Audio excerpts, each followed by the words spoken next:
Sempre que existe algum problema com relação à invasão de imóvel, é muito importante que se procure um advogado que seja especialista no assunto, ou direito imobiliário, direito civil, mas com ênfase em direito notarial, registral e imobiliário, e que já tenha atuado com ações possessórias e ações reais, que são as ações específicas e que conheça muito bem o assunto, porque, infelizmente, é muito comum que advogados que não têm especialidade nesse assunto, que não têm experiência, cometam erros que podem significar prejuízo muito grande, não só processual, mas também, principalmente, prejuízo econômico, eventualmente até a perda do bem imóvel para aquele indivíduo ou grupo de indivíduos que está invadindo. E isso acontece porque é necessário se eleger, se identificar, se escolher qual que é a medida judicial certa e adequada para o caso fático,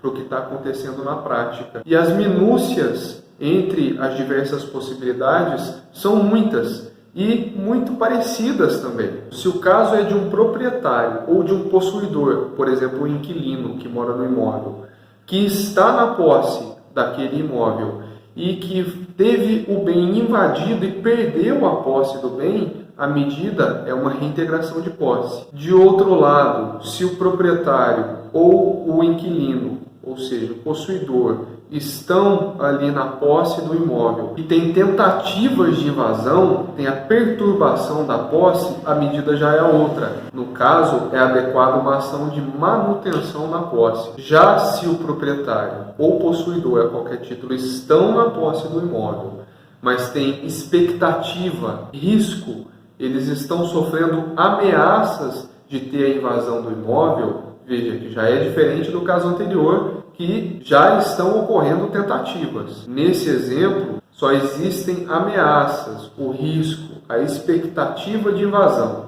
A medida correta nesse caso seria uma ação que é chamada de interdito proibitório. Agora, um quarto exemplo, se o caso é de um proprietário que não estava na posse do bem e que tem o seu imóvel invadido e quer discutir, quer reaver o imóvel pedindo a posse daquele bem, mas com base no seu direito de propriedade, porque a diferença é que ele não estava na posse. Ele quer pedir a posse com base no seu direito de propriedade, pelo fato de ser proprietário. A medida aí já é outra. Se trata de uma ação que se chama imissão na posse. E o grande X da questão é que esse quarto exemplo, essa quarta ação, a imissão na posse, ela tem uma natureza jurídica diferente das outras três.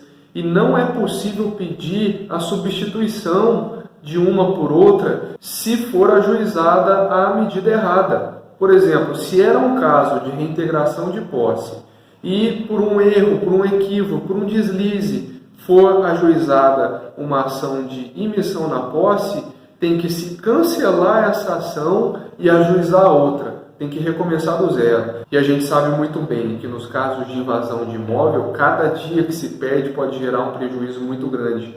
Não só para o risco de se perder o imóvel como um todo, mas também de se eventualmente recuperar ele lá na frente, todo danificado, com muitos prejuízos. Portanto, é muito importante que se conheça muito bem do assunto, que se estude o caso prático, que se tenha em mente a diferenciação de cada uma das minúcias, e esses são só alguns exemplos, existem diversos outros, para se conseguir eleger qual que é a ação certa para se ajuizar, para se recuperar a posse daquele imóvel que está sendo invadido ou sofrendo um risco de invasão para o seu real proprietário.